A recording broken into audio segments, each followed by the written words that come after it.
Due to the graphic nature of this program, viewer discretion is advised.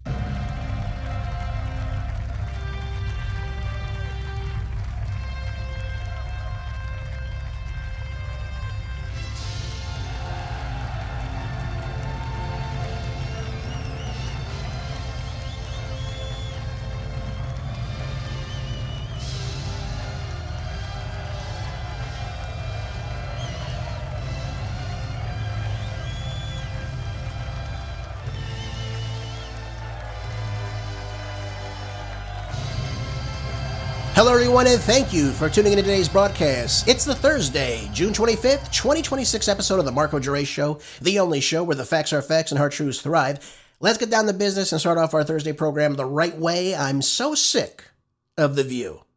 I gotta be honest with you, I don't like The View. I never watch The View. I see clips of The View, and that redefines my belief that I'm never going to watch The View ever in entirety. The women on that show lie on a daily basis. That's what they do. They read their scripts. They collect a paycheck. That's it. There's no substance there. None of them understand logic, read history, compute facts and ideas. Good luck with that one, by the way. So what did they do this time around that's got me so upset? What did they say that actually now will pollute the minds of women that watch the show? Joyless Behar, one of the co-hosts on the program, has actually defended democratic socialism in the midst, of course, of the Democratic Socialists of America allies winning in New York City over the last few days. And she's very happy about this. She's very happy about her stupidity and her dying allegiance to support things that wreck America. And she makes this ridiculous comparison to social programs in America, such as, for instance, Social Security, fire departments, ambulances, you name it. And she tries to compare democratic socialism, which is actually communism in and of itself. And she thinks she's brilliant when she does it. It's amazing to me. Let's listen to clip one so you can hear it for yourself. I'm not scared of the term. I think they're scared of the term in this country. But Social Security is a democratic socialism. Partly unemployment insurance is. The people who pick up your garbage, the people who take the fire out at your house, all of these things are democratic socialism. And there's a major reaction formation going on right now. So she's comparing social programs of which we pay into, right? Every time we get paid, we pay into Social Security, correct? Unless, of course, you're in a pension program. Our taxation goes to programs that benefit our communities, right? The waste management, the fire department, the police department, the public schools. Those are things everybody is allowed to utilize, though. It's a much different thing than taking my money and giving it to someone that didn't work. We all pay into unemployment, of course. But what really is democratic socialism? And this is the part that she's missing, because, again, she's not well read. This is a far-left political philosophy that supports what they call political democracy, alongside a socially owned economy. What does that mean? Now, you put a strong emphasis on economic and workplace democracy. What does that mean? Unions. Unions come in and tell the owners of the company, the owners of the corporation, what they can and cannot do. And they also indirectly work with workers' self-management. Again, relating back to the union. That's what this is all about. Unions taking over. And unions are communist, just so we understand that. It also seeks, and by the way, this is their own terminology, seeks to replace capitalism. So in other words, free market capitalism. I have $1 in my pocket. You're selling something for $1. I give you that dollar. We exchange goods. I go on my way, and I go to create more dollars so I can go buy more of that product or whatever product I would like to buy. That's what free market capitalism is. But they see capitalism as exploitive, undemocratic. Really, what's undemocratic about that? I'm a free individual in a country. I have $1 in my pocket. I buy with that what I'd like to buy with it. Where is the undemocratic part about this? Where's the lack of free will? Are you saying I have to go buy someone else's product for $1 when I have $1 in my pocket? What does that mean exactly? By the way, this is their own terminology off their own moronic website. But they have this big emphasis on systems where ordinary people have real control over the workplaces, neighborhoods, and society. That's what they come out. So it sounds nice, right? I can control my workplace. Really? So in other words, you put in on the finances of the company or the corporation or whatever it may be, small business.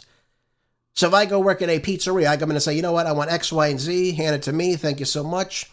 What you want, I'm not working full time, by the way, but I want you to pay me full time. And if you don't do it, I'm going to get my labor union behind me, and we're going to take you down. How about that? I mean, this is the stupidity about this. When you put into a company, when you build a company, when you create a business, right? When you take the risk, the people that put the money in are the people that run the business, right? Now, there's nothing suggesting that a group of people can come together and start their own business and all have different shares within that business. That's what capitalism is all about. But this idea is the rejection of capitalism in and of itself. They view capitalism as a system that is rigged to extract profit from the working class. That's what they claim it to be. Okay. So in other words, I don't have to go to Walmart if I don't want to. By the way, I never go to Walmart, to be honest with you. I don't go to McDonald's, another corporation. I never go there.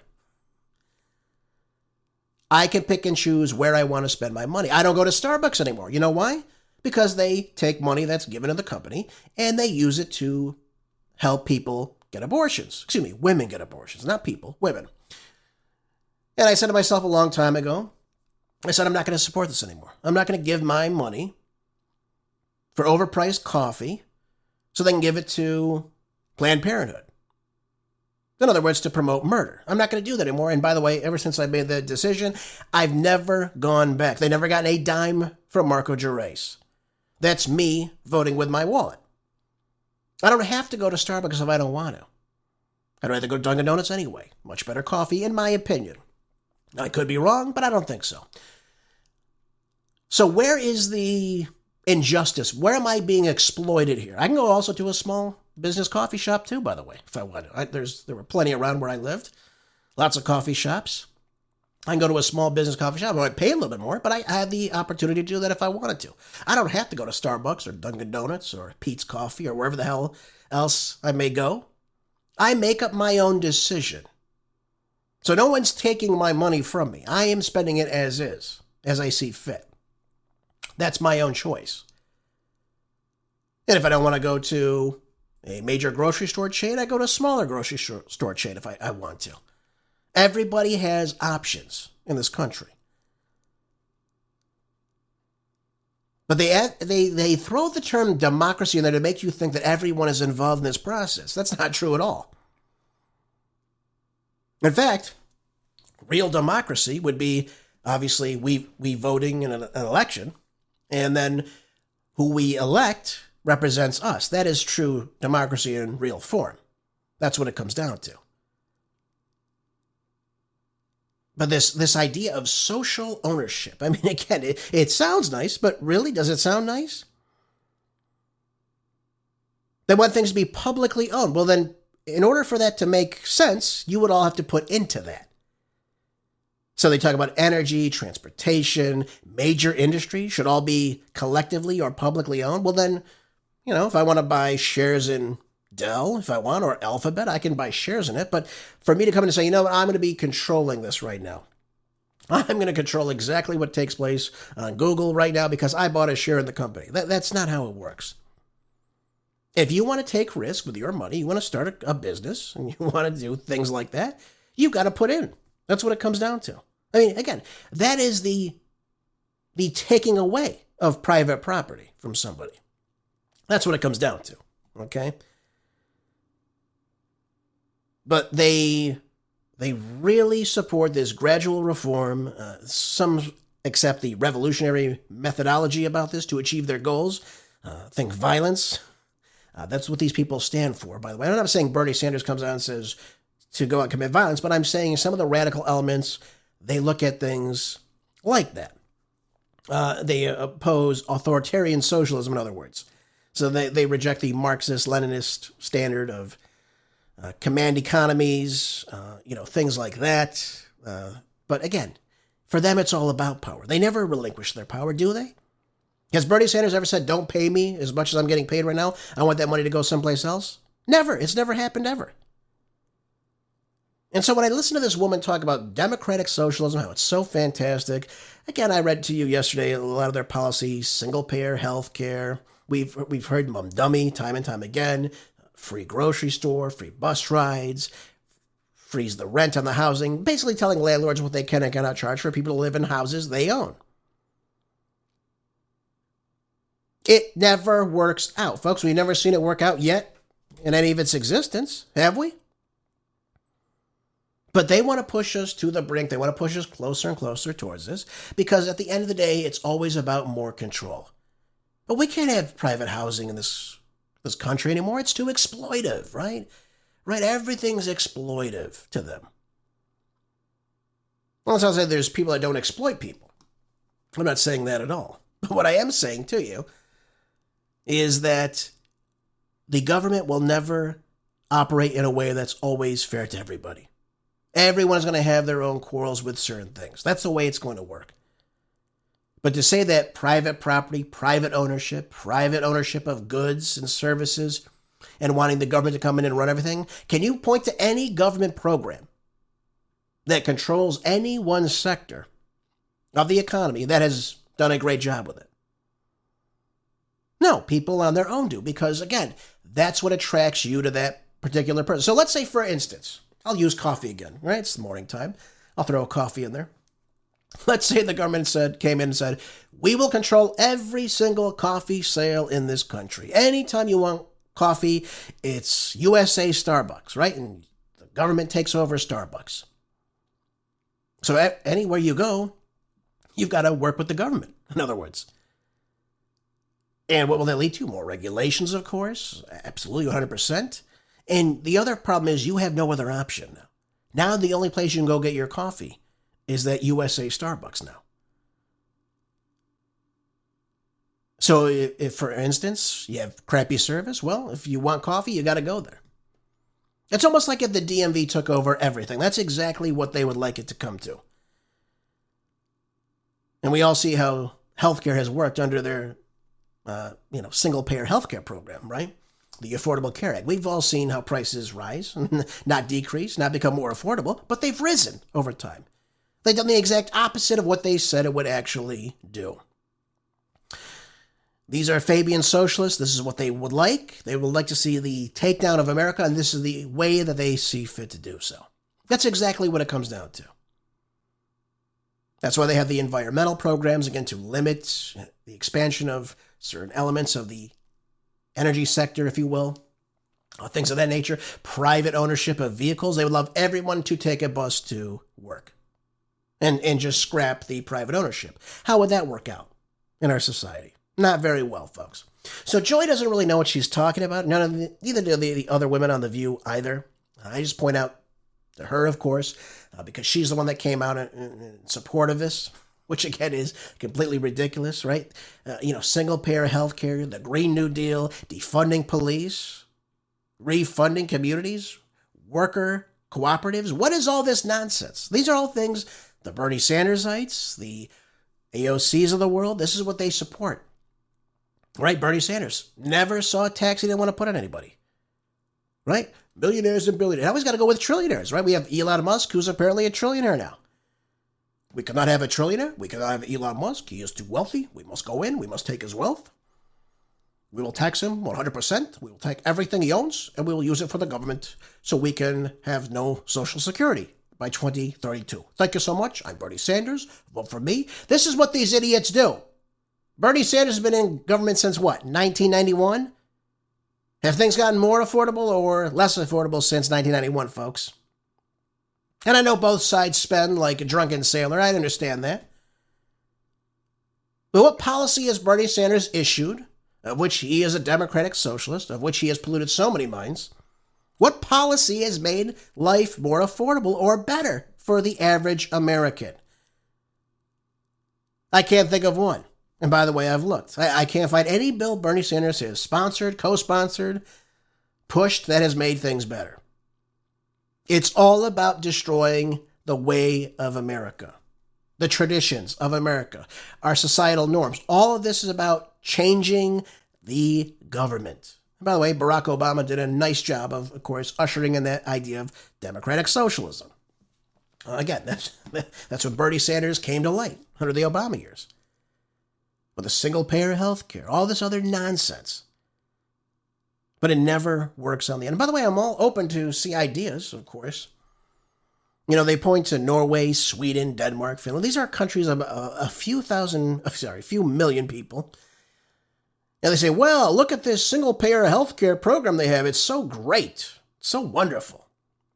This is exactly what we want. Okay, you're comparing a country of mostly homogenous people, few million here, a few million there, and thinking that it's going to work for everybody in a country of at least 340 million people. It's not going to work.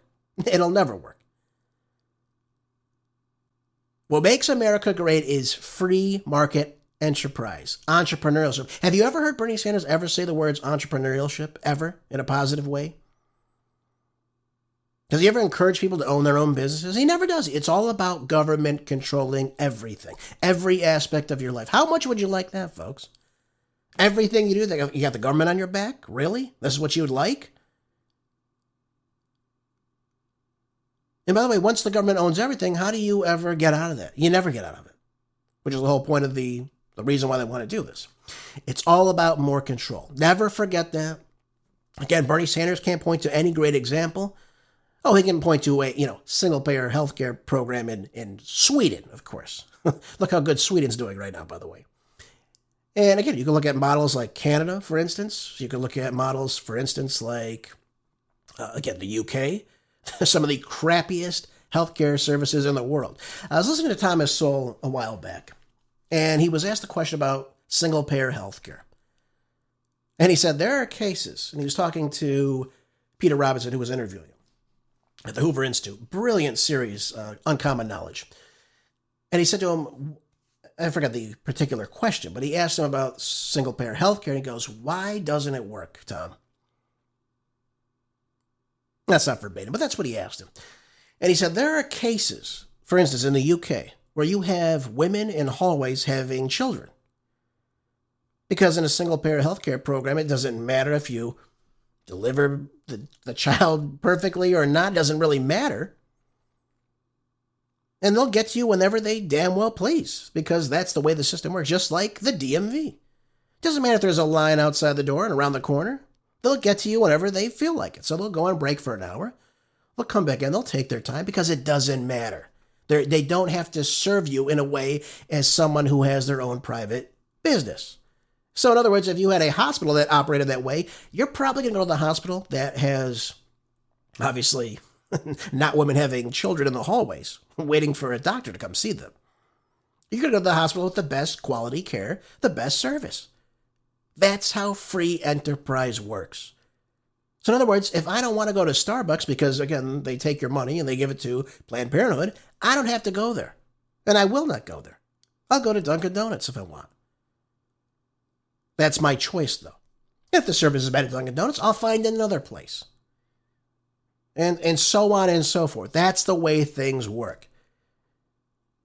If you go to Pizza Hut and the pizza's crappy, which, by the way, I never recommend anyone going there, and you go to a private establishment, and it's authentic Italian pizza, and the service is great, and you feel at home, you're going to go to that place. You might pay a little bit more, but you're going to go to that place over the Pizza Hut.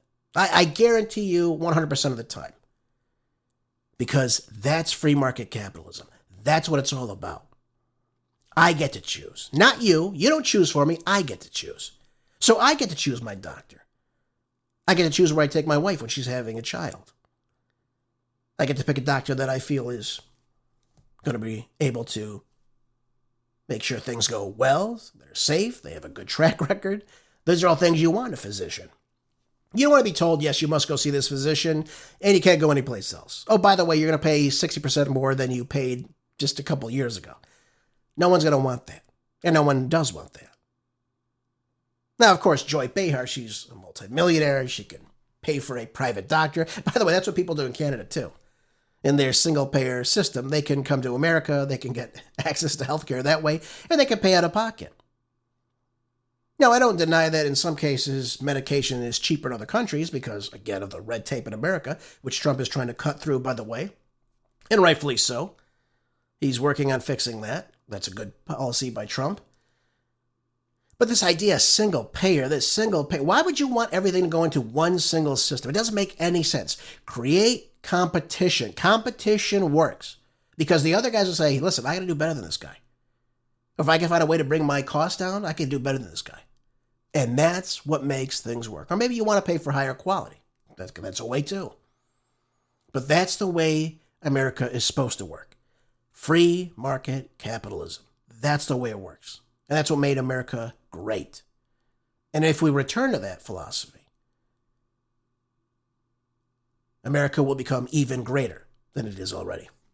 That's my take on Joy Behar.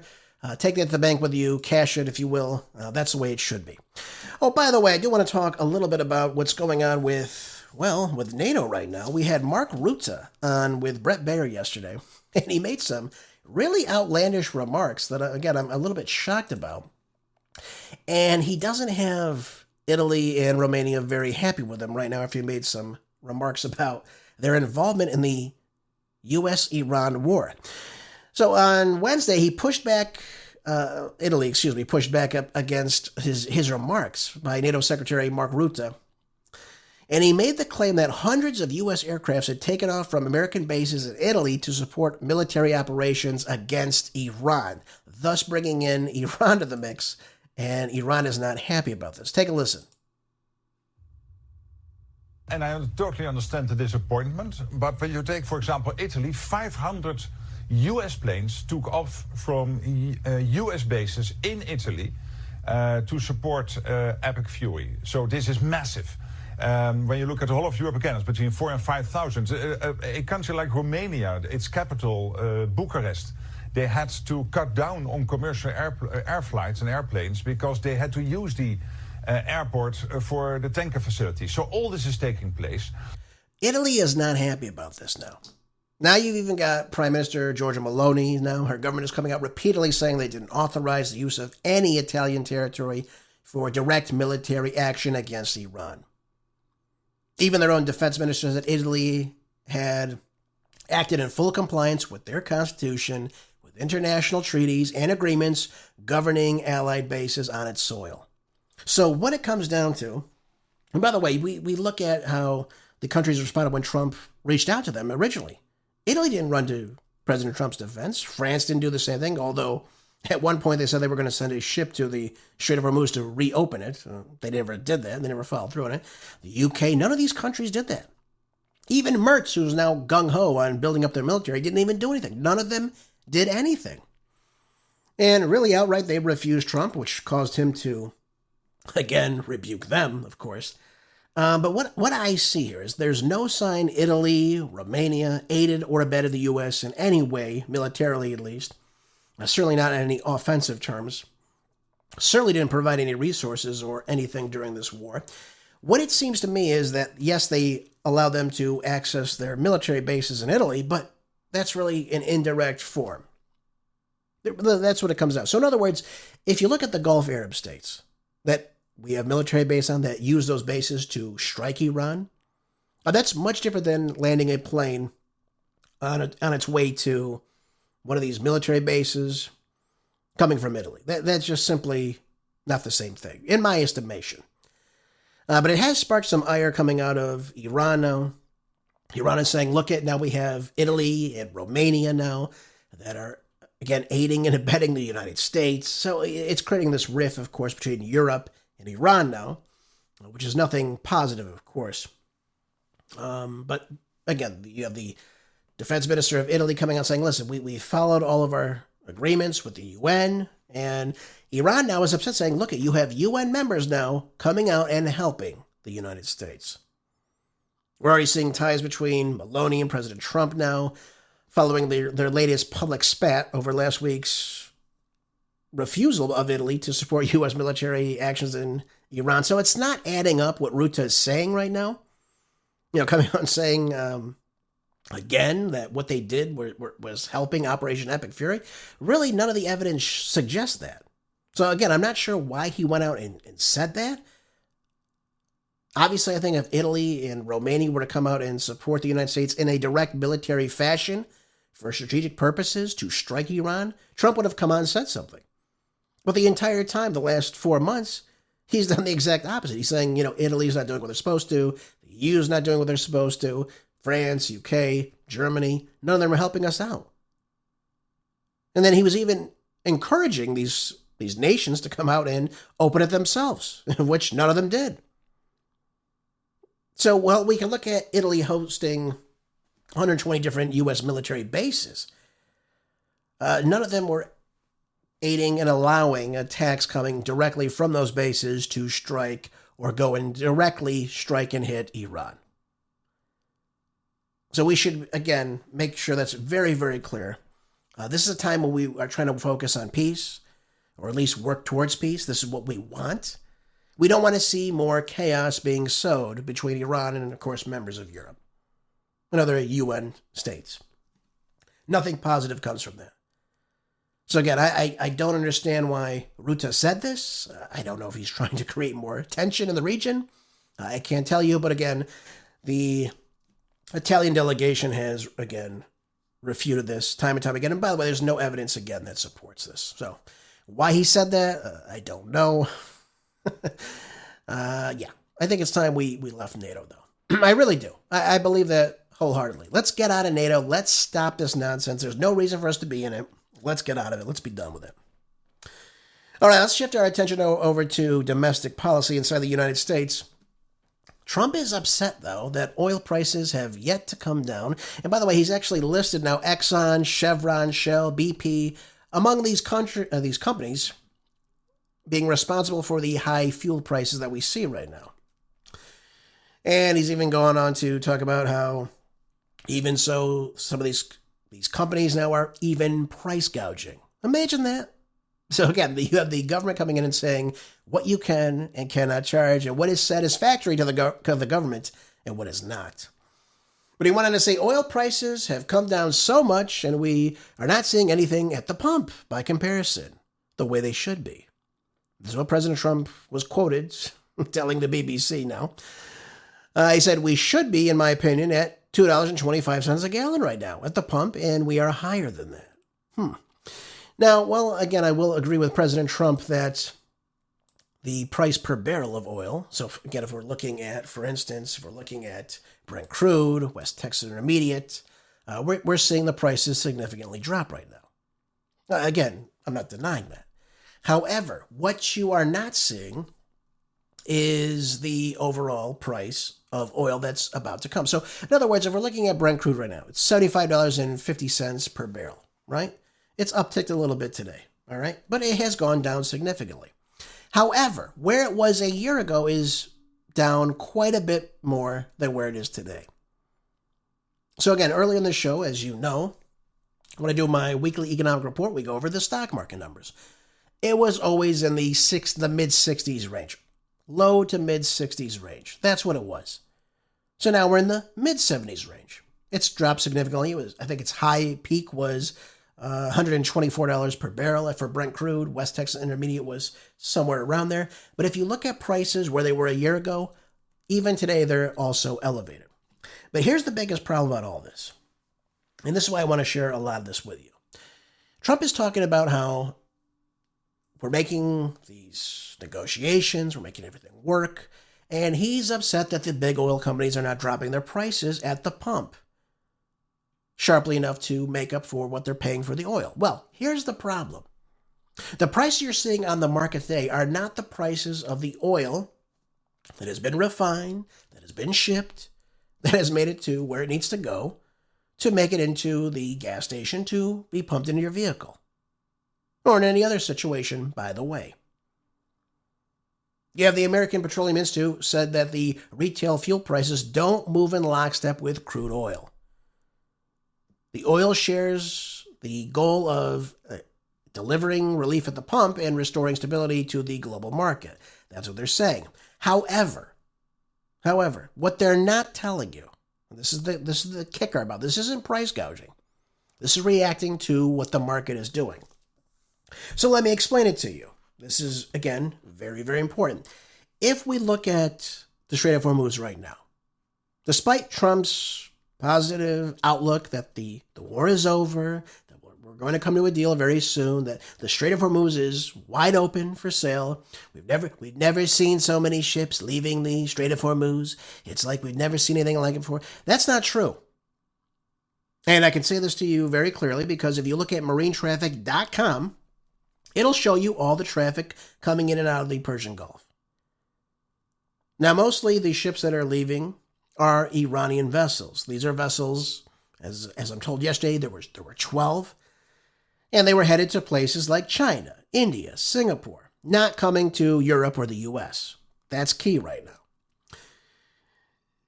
Many of these ships are still in a standstill. In other words, they're not moving. They're not moving due to the insurance companies reluctantly trying to tell them, listen, we don't have, for instance, the knowledge that the strait is safe to travel through. And I'm going to get through that in more detail in just a little bit. But in other words, you're not seeing the vessels coming back to the United States. And even if they were, and I told you this last week, I've told you this in the past, I'll say it again. Apparently Wall Street and President Trump don't understand this. Even if the ships last week, when this was announced, that the strait was wide open on Friday, even if that were to happen, and we had multiple vessels coming to the United States, coming to the Gulf of America, coming to the ports in California to be refined, to move on their way. Even if that happened last week, it takes at least, on average, 2 months to get here. These ships only travel about 15 miles per hour. They don't travel very fast, these very large oil tankers. And even if they were, they're not carrying, tens of millions of barrels of oil. Usually they're carrying about, even the biggest oil tankers, I think, carry, if I'm not mistaken, maybe a few million barrels, if that. And these are the really, really big ones. None of those are coming towards the U.S., and none of the ships are even coming to the U.S. So think about this. We have none of these vessels coming to the U.S. They're all going to Asia. The ships coming in right now are Indian ships, Chinese ships. So the trade is going to Asia. The trade is not coming to the United States. So again, we're almost a week of the strait supposedly being reopened again. We know it's been closed in the meantime because of the rhetoric going back and forth. None of these ships are coming to the U.S.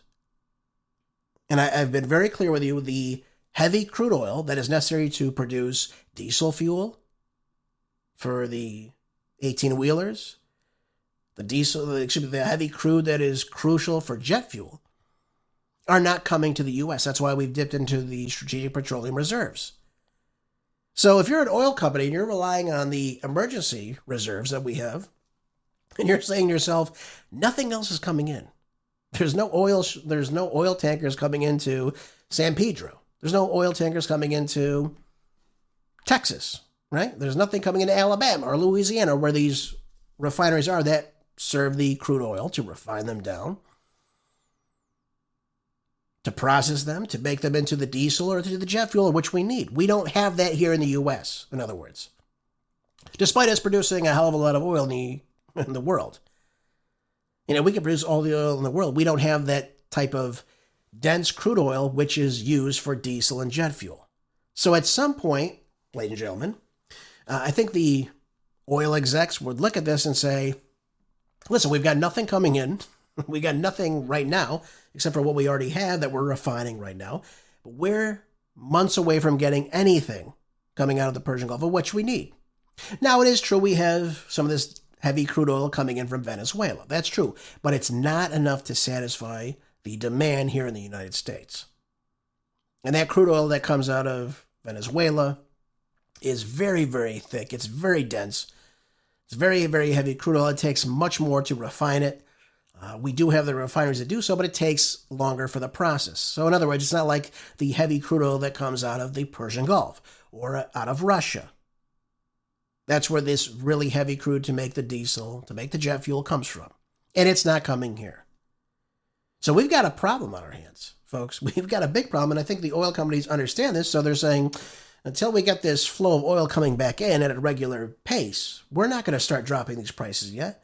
Now, we've seen some relief at the pumps. I'm not going to deny that. But it's not going to go back to where it was. I told you before, I said this before even the Memorandum of Understanding was signed. I said this is not the flick of a switch. This is not the snap of a finger or the blink of an eye. This process is going to take a long time to resume back to normal. And just because you say the strait is opened up for all traffic, you still have to have these vessels cooperating with the Iranian government because you don't know where those sea mines are.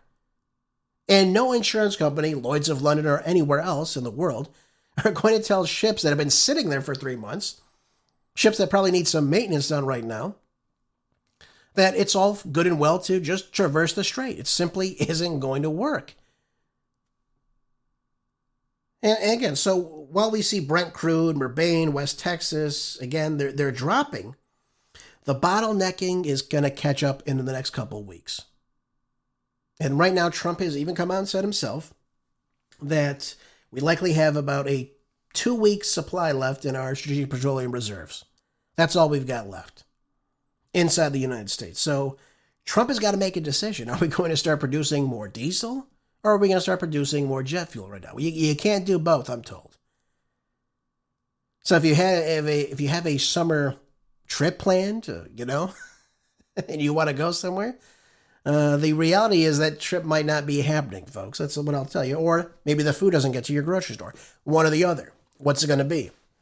And what happens when the bottlenecking actually does happen? What's going to happen to that price of oil? That's $75 a barrel right now. It's going to go up. And it's going to go up significantly. Probably double what it is right now. That's what I've been told by people that know what they're talking about. I don't say this to alarm you. I say this to you because I want you to be prepared. The worst is yet to come. And I am not happy saying that to you, but it's the reality, folks. This is where we are right now. This is where we are because of this war that we found ourselves in. That Trump now is trying to dial back. He's trying to end it. Okay, good. Great. I'm happy about that. I understand it's a capitulation, but that's necessary to stop this to move forward. And we need this to happen sooner rather than later. And by the way, just in case you don't believe me, even CNBC has issued an article coming out saying that Iran warns ships it's unacceptable and dangerous to transit the Strait of Hormuz without their approval. Again, I've said this to you time and time again.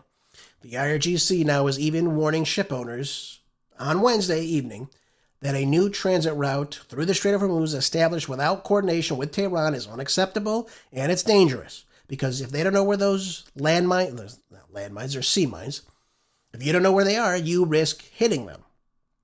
No insurance company is going to allow that. So you have to coordinate with the Iranian government still. And again, I'm told the regular traffic that comes through the strait every single day was roughly around 60 different vessels. We're at maybe 20-ish, if at best. Some have said even a fifth of the normal traffic, but we're down 90% of the regular traffic for the past couple months. That is a lot of cargo. That's a lot of petrochemicals and what have you that are not leaving the Persian Gulf countries. And again, it's a result of the situation we find ourselves in. These ships are being told to sit still. Again, a lot of them need maintenance, I'm told. Again, they've been sitting there for months on end. So it's not going to just open up right away. It's going to take a lot of time. It's going to take time for the Iranians to go through and collect all these sea mines and get rid of them to make sure that the traffic is opened up again. So when the Iranians said we're not going to charge any tolls for 60 days, most of these ships that they're going to be charging anyways are not going to be moving for 60 days. It's going to take even longer than that. So again, marinetraffic.com, folks, you can look at the Strait of Hormuz and you can tell me what you see, if it's different than what I'm seeing. But again, I'm not seeing this massive flow of ships, certainly not ships coming, European ships, American ships coming to the U.S. Not happening. It's not happening. And again, they're issuing a stern warning that, again, underscores their resolve to, again, discussed their control over the Strait of Hormuz. This is what it's all about. And this is the way it's going to be moving forward. So Marco Rubio can say whatever he wants. We've never seen anything like this. We don't want this to happen. This could become commonplace someplace else. Well, yeah, you pushed them into this. Not you specifically, but we pushed them into this. The Strait was not having a toll charged before this war. And they said, we will take military control over the Strait. Should you invade us? We said, yeah, right. We invaded them. They took control over it. We can't open it up. Now there's a toll system that will be in place. And by the way, they're within their legal realm to do so. Again, maybe Marco Rubio can, again, study international law and understand that 13.8 miles, right? 12 nautical miles, that's what it is. Anything out from your shoreline, 13.8 miles is your territorial waters. That's international law, folks. I said this to some schmuck on the internet the other day.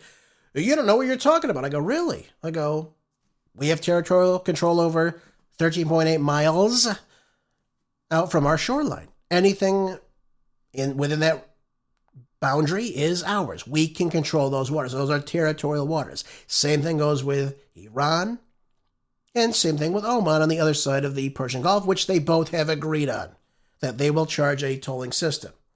Now, how they divide it up amongst each other, that it's up to them, but they're both on board with that. I haven't heard back from them since. I don't know why. Maybe because facts hurt your feelings. I don't know. Who knows? Anyways, by the way, we talk about the Memorandum of Understanding, and I want to kind of shift gears and go over to this topic now. This comes from Haaretz out of Israel. And it says here, Prime Minister Netanyahu said on Wednesday that the Israeli military will not withdraw from the IDF-occupied buffer zone in southern Lebanon as long as he's in office. That sounds striking to me, doesn't it?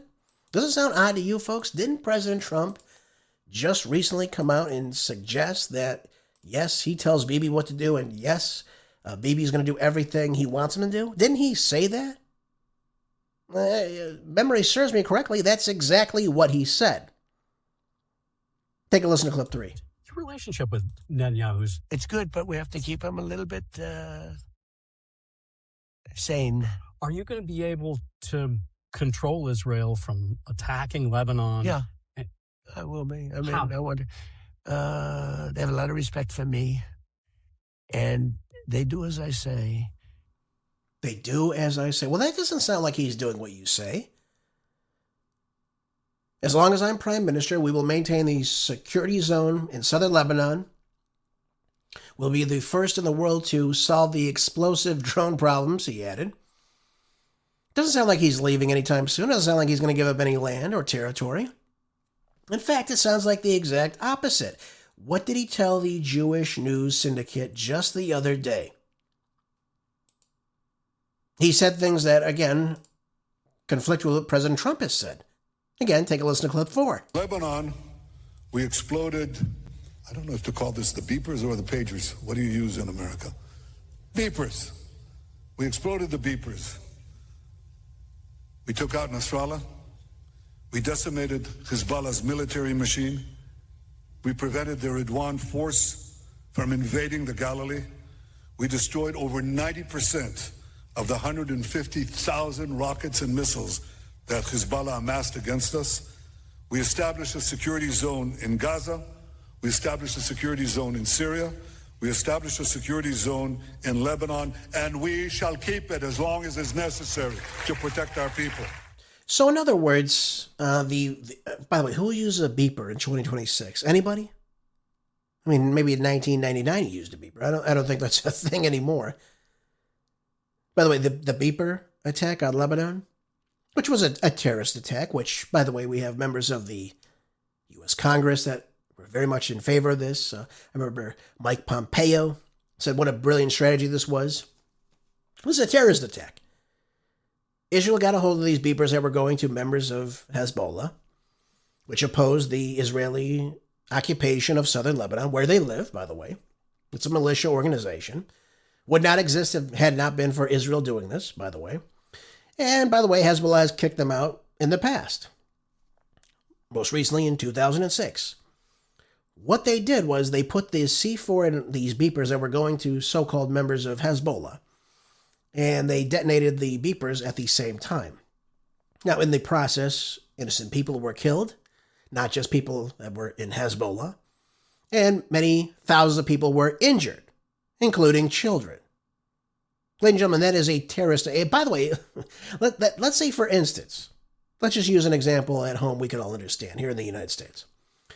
Let's say, for instance, everybody had a government cell phone that was a part of Congress, all 535 members, okay? Now, let's say, for instance, they were all detonated at one time by a foreign country. It could be one of our neighbors, it could be Canada, it could be Mexico, any country you could pick, okay? Let's just pick any of those two countries. And they detonated at the same time, and maybe that person was in a restaurant, they were at a grocery store, maybe they were visiting family or with their children.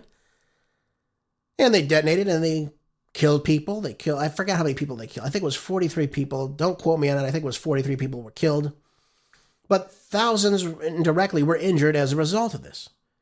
But you also have to consider the other aspect of this. You're creating terror among people that live in this nation. That something could just explode at any given moment. That per the term, terrorism is any means of violence to achieve a political outcome. That's exactly what Israel did. And you have people in Congress that were very much supporting this as a brilliant tactic. Really? If we had hundreds and thousands of people that were injured because of an attack like that in the U.S., we'd call that a terror attack, and rightfully so. So why is it okay when Israel does it? Well, because, again, they're in the back pocket of Israel. I don't think I need to say anything more about that. But this is sick, obviously, folks, that people would back something like this and be proud of this and laugh about it and support this type of behavior. It was Israel that invaded Lebanon. It was not Hezbollah that invaded northern Israel. Quite the opposite. And this idea of we need to create a buffer zone now because Hezbollah exists. Well, again, Hezbollah only exists because you've invaded their country. You invaded their country in 1978 during the Civil War. Hezbollah formed in the mid-1980s as a result of this. And they ended up kicking you out of their country in 2006. Completely. They've done it again. And they're doing it again now. They're staving off Israel. Netanyahu doesn't like that. So they call them terrorists. They call them this and that. Okay, all right. Even the U.S. has designated Hezbollah as a terrorist organization. They're a resistance militia organization because the Lebanese army will not do anything about this. Because in many respects, it's bought and paid for by the U.S. government. Think of a puppet government, right? Think of the Shah of Iran. Those are all puppet governments. They will do what the U.S. wants. And this is no different here. So if Israel were to leave, as what, again, Iran, Hezbollah wants, there's no more fighting. That's the reality of the situation. None of this would be happening if Israel didn't illegally occupy parts of southern Lebanon. That's just the truth of the matter. There's no spin on this. This is the reality of where it is. Now, you're not going to hear that on the legacy media, of course, but that's the reality of the situation. So, of course, they designate groups as terrorist groups, but they're groups that form as a result of Israel being in their territory or in their nation state. That's what it's all about. And that's why Hezbollah exists.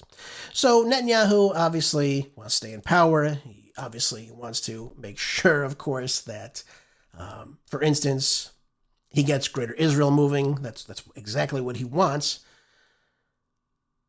Marco Rubio said on Wednesday as well. Now, let's see what old Marco Rubio said. Secretary of State, National Security Advisor, sometimes DJ, soon-to-be Viceroy of Cuba and Venezuela. Good old Marco Rubio has said Israel has consistently said that it has no territorial claims in Lebanon, saying that withdrawal depends on Lebanese army's ability to secure its territory. Okay, so again, we have to ask the question, if Trump decides what Netanyahu does, Netanyahu listens to him, why are they still there? You signed the document. You signed the memorandum of understanding. On all fronts, this war needs to stop. Netanyahu, just the other day, doesn't sound like he's going to stop anytime soon. So that stymies exactly this negotiation moving forward, what will take place. And ladies and gentlemen, I think it's going to prevent any type of peace between the United States and Iran. That's just the way I see it. I pray to God I'm wrong, but again, that's where we are right now. All right, next up, I want to talk about an article from CNBC. This one's a little shocking. I was going to save it for tomorrow when we do all things economics in the first half of the program, but I want to share this with you right now. This one's so it's not good news, but it's an interesting article. It says factory job cuts in June neared financial crisis as COVID levels were previously. Yeah. So job cuts at U.S. factories ran near the highest levels since the end of the global financial crisis in 2009. And COVID-19 pandemic levels as worries grow over global demand and rising costs. This is the S&P Global and what they stated on Tuesday. This is interesting. There's two things happening at the same time. One, you have job cuts reaching high levels. Again, not seen since we saw the Great Recession of 2008 and 2009. Though the firm's manufacturing index ran better than expected in June. And it came largely from an inventory rebuild, and despite sharp job cuts, were the most since 2009. So what's happening at the same time here? There's two things going on. You're having lots of job cuts, but you're also having higher PMI numbers. These would be the Purchasing Managers Index that measure, do we have an increase in expansion in manufacturing, or do we have a decrease in it? Anything over 50 is increasing. And the numbers came in right now for May at 55.7. That indicates there's been some growth. And it's up narrowly from May, and again, better than the Dow Jones estimate of 54.8. That was the estimation. So what's happening? Let's break this down. What exactly is taking place right now? Now, the article doesn't say this, but clearly it's AI. AI automation is taking over, and they're outsourcing these jobs to AI sector now. So that's the kicker about all this. So yes, there's more productivity in manufacturing, which is a good thing. It means we're producing more domestically inside the United States. That's what we want. However, what we're seeing is people being laid off now, people losing their jobs. This is the start of what I have been telling you about, that AI automation inside these manufacturing factories is going to start taking place sooner rather than later. And they're using AI in order to do these things. So that's why we're seeing kind of this, a little bit of a 180 here. Because you would look at this and say it doesn't make any sense. People are losing their jobs. There's job cuts. Yet we're more productive. Well, the reason is because they're using automation in these factories on the assembly lines. And again, companies have been under pressure this year because of the inflation resurgence we've seen right now, the soaring energy prices, the Federal Reserve Office contemplating the rising of interest rates and eschewing cuts going on right now. Again, based on what's taking place in the Middle East, all these things are a factor in all this. And it appears to me that, again, these companies are now moving towards automation. So we're getting more productivity, but we're obviously hiring less people. And these, again, tend to be the better paying jobs in the country that we don't have right now. So a little bit of a catch-22, if you will, a little bit of a back and forth. Yes, we have more productivity. Yes, these companies are doing better in terms of revenue, but we're not hiring the people to work the factories. That's the problem.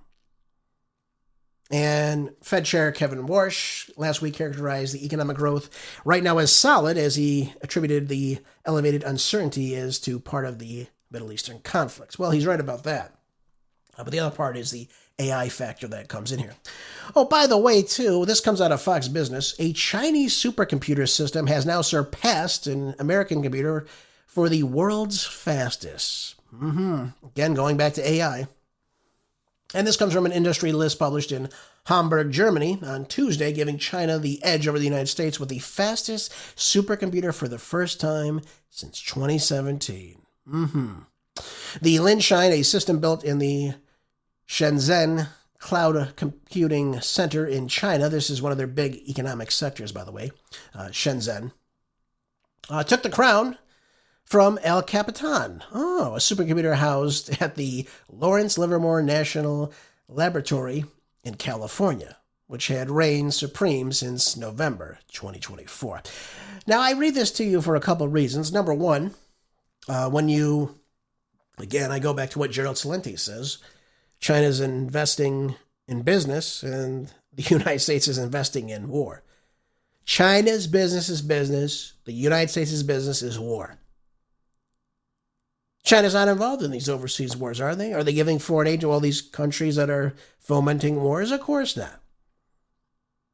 Of course not. That's not what they're doing. They're investing in AI. They're investing in refining of the rare earths. They're investing in their own infrastructure in the country. Again, you can go look at China's map from, if you look at 1970 to 2000, there's no rebuilding. There's no GDP growth. There's nothing. It's flatline. It's dead. It's not there.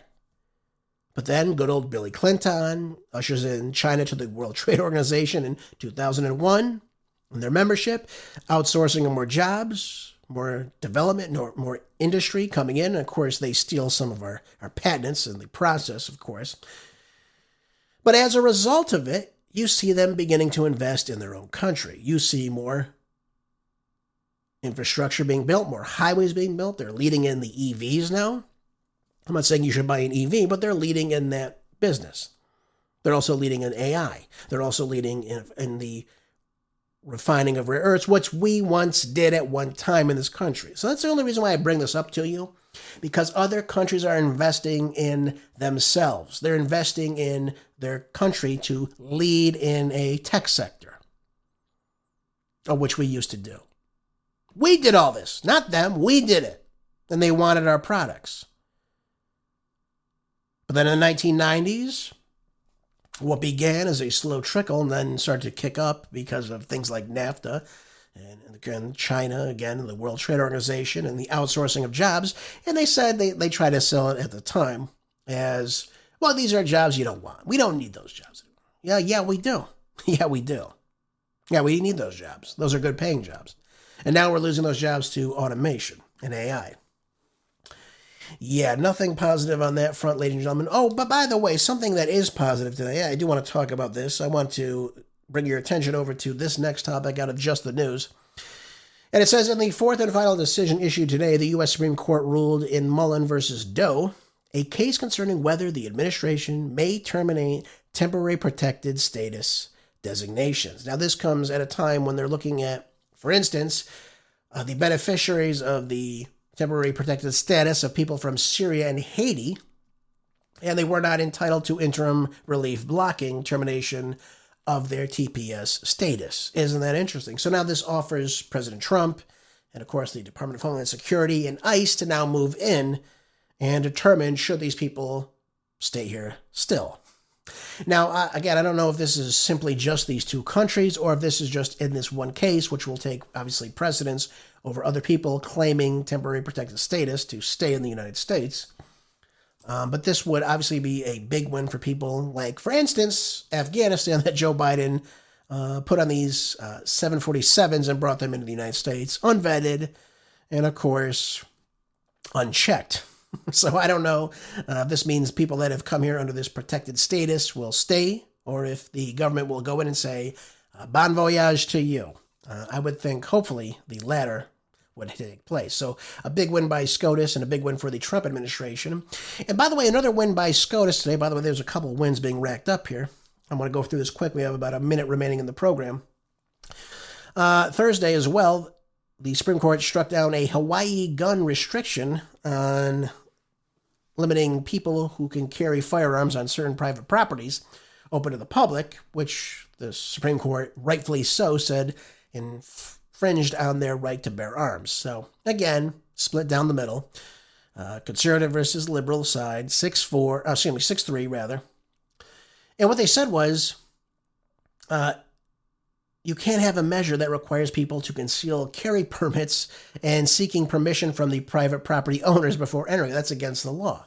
They dubbed this the vampire rule because, again, they said you have to be invited in order to be able to conceal and carry. And the Supreme Court said, no. That's not how it works. This is not how it's going to happen. You can't just do that to somebody. You have to, again, if they properly pass the conceal and carry permits and they have the right to do so, they don't have to just have you come in and say, yes, you can come in or not. You are an anointed one or not. That's not the way it works. By the way, I want them to look at California's Glock ban too, by the way. This is part of another initiative to strike down the Second Amendment in California. I hope they will look at that because, again, you should be able to own a Glock, which I did when I lived in California too. Folks, thank you again for being here today. I appreciate you so much. That's all the time we have for today's show. Make sure you're staying prepped with food, water, medicine, anything to be self-sufficient. Enjoy the rest of your day. I'll see you back here tomorrow for more groundbreaking news on the next Marco Dre Show. Until then, be good, stay busy. God bless.